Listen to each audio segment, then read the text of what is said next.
자, 오늘 강의는 11분 무의복승편입니다. 그런데 제가 지난번 그 장음 정토편에서 제가 장음을 설명하기 위해서 제가 그 설 때 그 히말라야 산에 그 뭡니까 에베레스트 갔다 왔다 그러더만 내가 그러니까 다 믿으시더라고. 사실은 그 장음을 설명하기 위해서 갔다 온 것은 제가 웃으면서 막 이야기했는데 이제 저는 제가 웃었던 게 뭐냐면 농담한다는 이제 표시를 냈는데 그걸 다 진짜로 들으시더라고요. 그래서 참 기뻤습니다. 왜냐하면 제가 말하는 건 다 진짜로 믿으니까. 예. 자, 오늘은 그러니까 11분 그 무의복승인데 이 내용 읽어보시면 여러분들께서 보살님들이 있잖아요. 앞에서 계속 읽어왔던 내용들이 그 안에 있습니다. 그 안에 딱 내용이 뭐냐 하면 황하의 모래수만큼의 많은 황하가 또 있다. 예? 그것뿐만 아니고 그 뒤편에 가면은 황하의 모래수와 같이 많은 삼천대천 세계가 있다 이야기하는데 단지 11분 내용은 황하의 모래수나 삼천대천 세계는 앞에 있잖아요. 문장하고 똑같아요. 그런데 조금 더 이제 과장을 해놨죠. 앞에는 황하의 모래수만 나오는데 이제는 황하의 모래수와 같은 또 황하가 있다. 그러니까 황하의 모래수만큼의 황하가 또 있다 이야기해놓고 뒤편에 가면 삼천대천 세계도 이때까지는 삼천대천 세계가 하나였는데 이번에는 황하의 모래수와 같은 삼천대천 세계가 있다 이야기하니까 실질적으로 있지 않습니까? 이게 우리가 말하는 물질적으로 따지면 헤아릴 수가 없다는 겁니다. 무한대를 이야기하고 있는 겁니다. 그런 무한대의 물질적 보시도 결국은 뭐죠? 사구계를 수지하여 남에게 이야기해 주는 것만 못하다 이야기하지 않습니까? 그런데 대부분의 보살님들이 이 말에 다 속았어요. 실질적으로. 저도 이때까지 설명할 때는 사실은 있잖아요. 그렇게 설명을 했습니다. 왜냐하면 이 문장을 두 개의 문장으로 나눴거든요. 뭐냐면 삼천대천세계 가득한 칠보를 보시하는 거하고 그리고 사구계를 수지하여 남에게 이야기하는 이 문장을 나누어서 이야기한 겁니다. 실질적으로. 그래서 항상 나누다 보니까 뒤에 복덕이 더 크다고 이야기했지 않습니까? 근데 앞에서 제가 그래 설명한 거는 처음부터 어렵게 설명할 수가 없었기 때문에 그렇게 설명을 해왔습니다. 근데 지금 오늘 설명하는 거는 이때까지 설명한 거하고 완전히 다르게 설명할 겁니다. 제가 항상 이야기하잖아요. 보살님들이 공부가 돼 가면 이 불교적 용어에 대해서 개념이 자꾸 넓혀간다고. 실질적으로 있지 않습니까? 제가 뭐 7분, 8분 설명할 때, 공을 설명할 때, 공은 중도도 있고, 무아도 있고, 무의행도 있고, 다 있다지만 또 하나 새로운 개념이 뭐라 했습니까? 하나라는 개념을 이야기했죠. 그죠? 그럼 실질적으로 이 문장이 삼천대천 세계에 가득한 칠보와 사구계를 남에게 이야기하는 이게 같은 문장임을 제가 오늘 설명해 드릴게요. 하나를 설명해 드릴게요. 왜 제가 이 설명을 하냐면 이게 어떻게 설명할까 고민하다가 보니까 옛날 생각이 하나 났었어요. 어떤 생각이 났냐면은 옛날에 제가 출가하고 난 뒤에 처음에는 제가 수행한다고 토구를 있지 않습니까? 빌렸습니다. 이게 뭐냐면 빌리는 게 아니고 그 토굴에 있는 스님들이 안거가 되면 선방에 들어가 버립니다. 그럼 비어 있어요. 그럼 저한테 빌려줍니다. 근데 말 그대로 빌려줬지만 사실은 제가 지켜주는 거예요. 지켜준 거 맞잖아요. 그죠? 저는 지켜주는 건데 그분들은 저한테 빌려준 거예요. 실질적으로. 근데 제가 고흥의 스님 그때 분이 이제 그 토굴에서 그분이 그 한글을 들어갔다 나오셨습니다. 저는 한글 동안 지켜줬죠.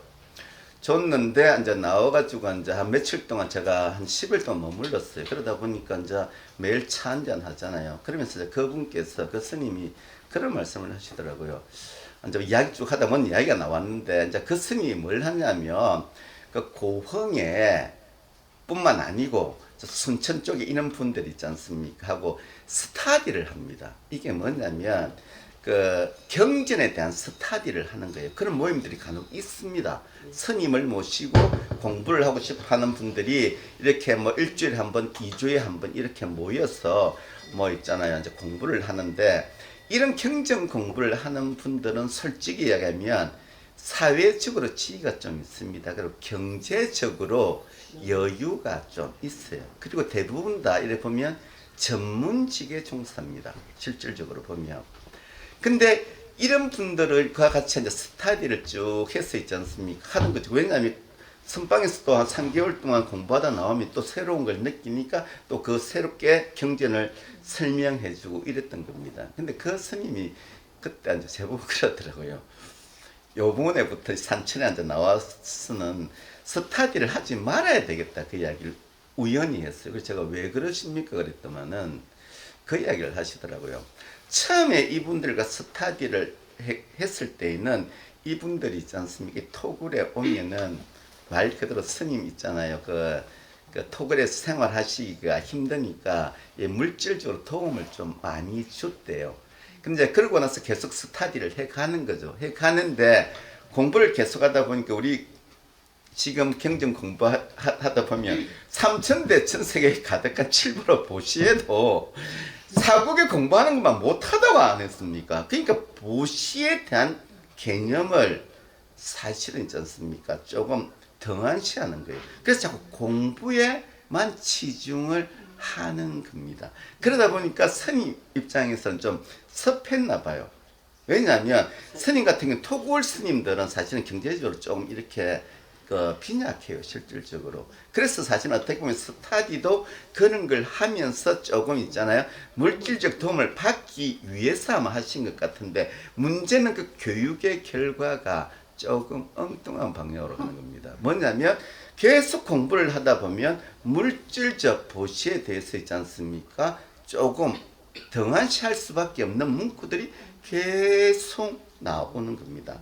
근데 이거는 있잖아요. 그때 저는 당시에 제가 공부를 안 했기 때문에 그때 초짜이기 때문에 제가 어떤 말도 할 수가 없었는데 지금 상황이라면 제가 이야기를 해줄 수 있을 것 같아요. 그게 뭐냐 하면은 그 제가자들도 잘못하는 게 뭐냐면은 자 봐봐요.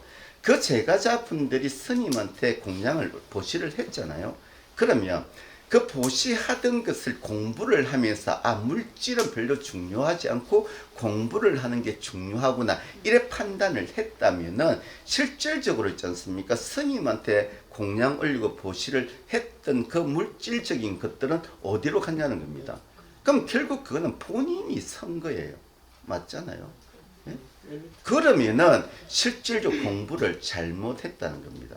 그래서 제가 오늘 이 있잖아요. 문장에 대해서 설명하고자 하는 것은 이 두 개의 문장이 같다는 의미를 제가 설명을 해드릴게요. 자, 삼천대천세계에 가득한 칠보를 보시하는 거 하고 왜 사구계를 수지해서 남에게 있잖아요. 말해주면 그 복덕이 크다고 하느냐면 왜 구분을 시켰냐 하면은 말이란 그렇잖아요. 제가 항상 그렇잖아요. 말은 의사소통입니다. 보살님들이 복덕에 대한 법에 대한 이해를 도와주기 위해서 그렇게 비교법으로 설명한 겁니다. 자, 그런데 이것을 만약에 두 개의 문장이 따로따로라면 제가 설명을 한번 해볼게요. 말 그대로 있지 않습니까?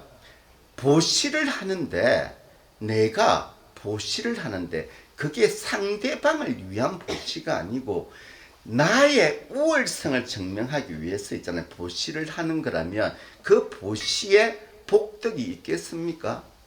없습니다. 자, 그리고 또 다른 말로 하면 사구계를 공부를 막 했습니다. 근데 사구계는 각 사구계마다 있잖아요. 주제가 틀려요. 어떤 주제는 잡이고 어떤 주제는 무하고 어떤 주제는 무의행이고 어떤 주제는 해탈이고 어떤 주제는 열반이고 각기 다릅니다. 근데 제가 항상 이야기했죠. 중도나 무아나 공이나 열반이나 해탈이나 이 모든 게 같다고 안 했습니까? 제가 계속 개념을 하나의 개념 안에 들어가면 이게 다른데 자비 안에도 수많은 있지 않습니까? 그 개념들이 존재합니다. 그러면 결국 제가 다 그것을 개념을 확장해 가다 보면 그 단어들이 결국은 일치한다고 안 했습니까? 그죠? 그런 겁니다. 자, 그러면 자 봐봐요. 사구계를 공부를 해서 내가 자비를 알았다 칩시다. 예? 그런데 자비의 개념을 알았어요. 그런데 행을 하지 않으면 그 자비가 의미가 있습니까? 없어요. 우리가 중요한 것은 부처님의 법을 배우면서 제일 중요한 게 뭐냐면 그냥 자비 행입니다. 자비가 중요한 게 아니에요. 자, 삼천대천 세계의 칠보를 보시를 하는 것은 행입니다. 그 행을 얼마나 자비롭게 하는지 결정하는 것은 사구계를 수지하고 사구계를 이해해야만이 그 사구계의 내용대로 행을 하는 겁니다. 그래서 삼천대천 세계의 행을, 삼천대천 세계 제와 칠보를 보시하는 게 중요한 게 아니에요. 예? 지금 이 경전 구절에서 이야기하는 것, 말 그 사구계가 더 중요하다고 하는 것은 사구계의 의미, 그 부처님이 가르쳐준 법의 의미를 모르고 그냥 내 가오를 잡기 위해서 보시를 하는 그런 행위는 복덕이 없다는 그런 뜻입니다. 보시를 한 그 자체가 복덕이 없다는 뜻이 아니에요. 그래서 이 보시를 바로 하기 위해서는 저희들이 뭘 가져야 됩니까? 바른 견해를 가져야 됩니다. 예? 자비행을 하려면, 내가 진짜 자비로운 행을 하려면 자비의 개념이 무언지를 알아야 돼요. 예? 근데 우리는 자꾸 보시만을 이야기하니까 그냥 물건 탁 던지치면 그게 보시인 줄 알아요. 근데 물건 주는 거는, 물질적으로 주는 거는 보시가 아니에요. 그래서 그 복덕하고 이 복덕하고 자꾸 비교하는데, 비교하면서 이 경전에서 설명하고자 하는 것은 제발 보시를 하라는 이야기입니다. 보시가 완성이 되려면, 보시를 통한 복덕이 완성이 되려면 그 보시를 행할 때 내 마음이에요. 그 마음을 어떻게 쓰는가 하는 것이 한마디로 말하면 11분의 제목 무의입니다. 무의. 우리 불교를 공부하면 항상 무의법 하잖아요. 무의가 뭡니까? 예? 무의가 뭡니까? 무의라는 것은 없을 무자의 할위, 한 바가 없다는 겁니다.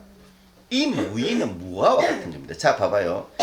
무아, 제가 무아를 설명할 때 내가 없다고 했나요? 아니잖아요. 무아는 주관적인 나의 상을 없애고 나의 모든 견해가 객관적으로 될 때, 내가 진짜 사물을 객관적으로 볼 수 있을 때 그게 무아라 했잖아요. 무아는 존재론적으로 내가 없음이 아니라고 했잖아요. 근데 자꾸 없다에 그 있잖아요. 함몰되니까 제가 자꾸 지적을 하는데요. 무아는 객관적 나를 만들어 간 게 무아입니다. 자, 무의는 뭡니까? 그 무아, 내가 객관적으로 행동한 것에 대해서는 내가 이 행동을 했어요 하고 주장하지 않아요. 예? 내가 보살님을 도와줘도, 내가 보살님 도와줬잖아요. 있잖아요. 엄청나게 좋은 일 했어요. 나 칭찬해 주세요. 이 이야기 제가 합니까? 하지 말라 했잖아요. 내가 있잖아요. 보살님 도와주고 나서, 제가 이 보살님 도와줬잖아요. 그러면 보살님은 어떻게 됩니까? 자존심이 상하잖아요. 맞잖아요. 그래서 아무도 모르게 도와주는 겁니다. 실질적으로. 그러면 보살님도 그 도움을 저한테 받았을 때 자존심에 상처를 안 받았으니까 저를 진짜 고맙게 생각하는 겁니다. 그래서 마음속에 다져주는 거예요. 무의가 바로 그 뜻이에요. 무아가 객관적 내만 존재하듯이 무의는 내가 어떤 행동을 하지 않은 게 아니고 내가 보시의 어떤 행을 했을 때, 예? 어떤 보시의 행동을 했을 때 사실은 어저께 보시의 행동이 어저께 말한 그거예요. 아란한 행을 즐기는 자, 아라는 행을 즐기자는 보살의 행을 즐기는 자는 내 스스로만 즐기지 사람들한테 이야기하지 않는 겁니다. 같이 기뻐합시다. 내가 이런 일을 했으니까 자 나를 위해서 기뻐해 주세요. 이게 아니에요. 내 혼자서 아무도 모르게 그 일을 하고 그 일을 아무도 모르게 했을 때 내 내면에 있지 않습니까? 즐거움은 더욱더 이렇게 가득 차요. 내가 말을 해버리죠. 그러면 이 즐거움이 나가버립니다. 그걸 아셔야 돼요. 아무도 모르게 있잖아요. 좋은 일을 했잖아요. 그러면 이 안에 꽉 찬 즐거움이 생깁니다. 근데 나 좋은 일 했어요. 좋은 일 했어요. 막 이야기하고 다니면 이 가득 찬 게 이 기운들이 싹 빠져나가 버립니다. 그게 무의행이라는 게 바로 그런 겁니다. 한 바는 있어도 내가 했다고 생각하는 바가 없다는 겁니다. 예? 그냥 습관처럼 우리가 밥을 먹을 때 습관처럼 먹듯이 남을 도와주는 것도 습관처럼 하는 게 그게 바로 무의행입니다. 예? 그래서 제가 항상 이야기하잖아요. 우리 보살님들이 이 기도비를 내는 것도 제가 했잖아요. 그걸 복을 바라는 기도비를 내지 말라 했잖아요. 여러분들이 자신의 복을 위해서 기도비를 내면 여러분들의 복이 없는 건 아닌데, 자, 예를 들면 자고요. 나를 위해서 기도를 해달라고 기도비를 냈잖아요. 그거와 그리고 제가 나를 위한 기도가 아니고 이 절이 운영되기 위해서 내가 기도비를 냈다고 생각하면 이 절을 통해서 있지 않습니까? 법이 나가는 거예요.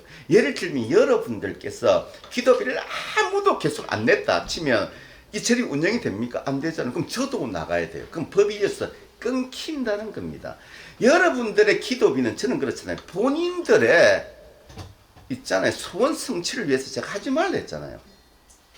이 법이 유지되는 방향으로 있잖아요. 말 그대로 그 기도비를 내게 되면 그러면 이 절이 운영되면서 제가 법을 계속 이야기하잖아요. 그럼 보살님들이 낸 기도비는 말 그대로 있지 않습니까? 우리가 말하는 제보시일 뿐이지만 근데 그 제보시를 통해서 제가 있지 않습니까? 법을 이야기하잖아요. 그럼 보살님들의 그 제비로 절이 운영되고 운영되다 보니까 제가 법을 설하게 되면 그 보살님들은 제보시를 한 게 아니에요. 법보시를 한 겁니다.